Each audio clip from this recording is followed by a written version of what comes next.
साहेब, लवकरच स्थानिक स्वराज्य संस्थांच्या निवडणुका होऊ पाहत आहेत. एकंदरीत पुढच्या होणाऱ्या स्थानिक स्वराज्य संस्थांच्या निवडणुका असतील किंवा जिल्हा परिषद पंचायत समिती निवडणूक, काय निर्णय घेतला आपल्या पक्षाने? निर्णय काही घेतले नाही, पण आमचा अंदाज असा आहे, सुप्रीम कोर्टाने एक निकाल दिला आणि त्या निकालानुसार आता इलेक्शन लावता येणार नाही. त्यामुळे साधारणतः एक 3 महिन्याच्या आत ही निवडणुकीची प्रक्रिया सुरू होईल आणि त्याच्यात साहजिकच आम्ही सगळे सहभागी होऊ. आमचा प्रयत्न आहे, निर्णय अद्याप नाही, कारण आम्ही अजून चर्चा केली नाही.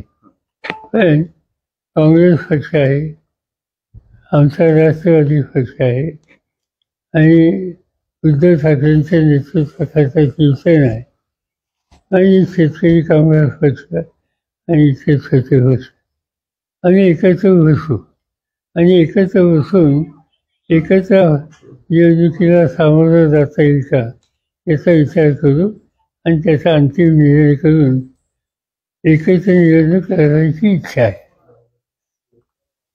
महाविकास आघाडी म्हणून मुंबईमध्येही एकत्रच होईल की मुंबई वगळता इतर ठिकाणी? अजून काही चर्चा झालेली नाही, पण मुंबईमध्ये आमच्या सगळ्यांच्यामध्ये अधिक शक्तिस्थान हे उद्धव ठाकरेंच्या शिवसेनेचं आहे. त्यामुळे त्यांना त्याचा विचार घ्यावा लागेल. दुसरीकडे आपण पाहतोय का शिवसेनेचा वर्धापन दिन झाला, तुम्ही काय पाहिलं का? वर्धापन दिनानिमित्त उद्धव ठाकरेंनी सांगितलं की ब्रँड संपवायचे, एकीकडे ठाकरे यांनी पॉवर ब्रँड संपवण्याचा प्रयत्न सुरू आहे विरोधकांकडून. मला चौक नाही, साहेब, हिंदी भाषेविषयी एक चर्चा सुरू आहे, हिंदी भाषा अनिवार्य करा, याच्याबाबत भाजप फार आक्रमक दिसते. की सक्ती असू नये, पण हिंदी भाषेकडे दुर्लक्ष करणे तसे हिताचं नाही. विद्यार्थ्याच्या दिवशी सक्ती असू नये, शेवटी त्याला हवं आहे ते त्यांनी करावं. त्याच्या पालकांनी जे काही त्यांना मार्गदर्शन केलं त्यानुसार निर्णय घ्यावा. साहित्यिकांनी बऱ्याचशा त्याला विरोध केलेला आहे, आपल्या महाराष्ट्रातून पण बराचसा त्याला विरोध, अनिवार्य नको, म्हणजे हिंदी आपल्यात आहे मात्र. मी सांगितलं ना, सक्ती नको. बाकी कुणी येत असेल, शिकत असेल तर नाही म्हणण्याचं कारण नाही. आणि ही गोष्ट दुर्लक्ष करून चालणार नाही की सगळं हिंदुस्थानची जी लोकसंख्या आहे त्याचे जवळपास 55 ते 60% लोक हिंदी बोलतात.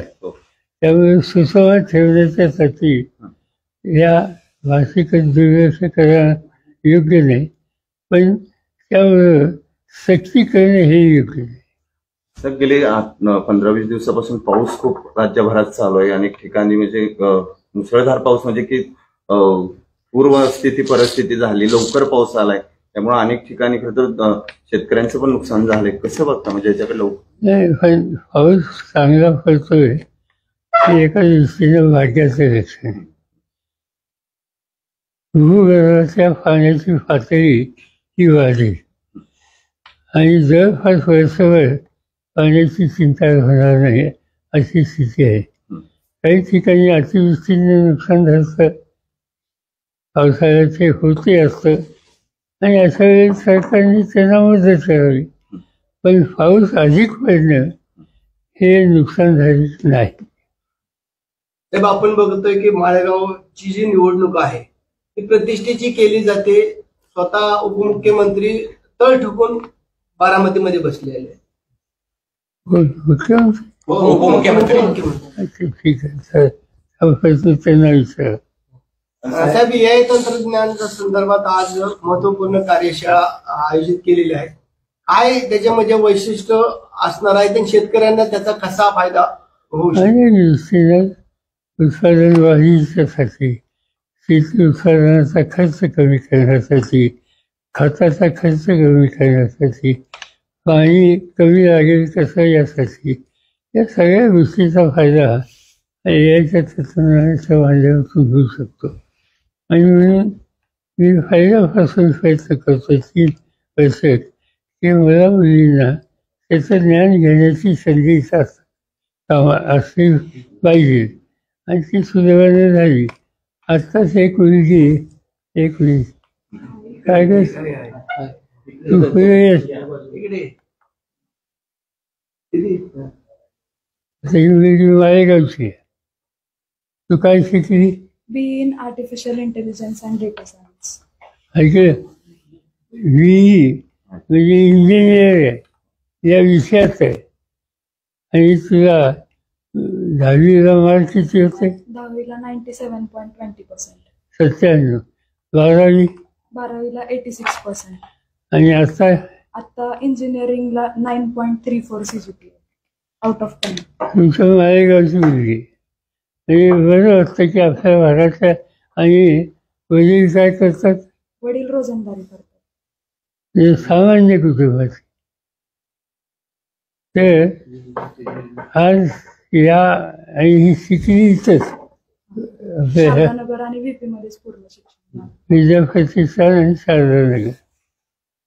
तर आता ही अमेरिकन झाली. कुठली? Masters in data science and analytics US मध्ये, कोलंबिया युनिव्हर्सिटी ऑफ मिझोरी. आणि वडील रोजंदारी करणारे त्यांच्या घरातली मालेगावची मुलगी, तिचं संबंध रेकॉर्ड तिने आता सांगितलं आणि आता अमेरिकेला चाललेली आहे.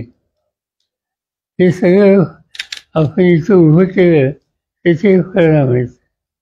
तर आता ही शिकली तर दोन्ही संस्था आपण उभ्या केली.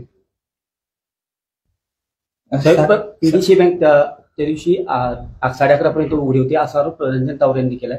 एकंदरीत त्यांनी आचारसंहिता भंग झाल्याचा तक्रार देखील दाखल केली.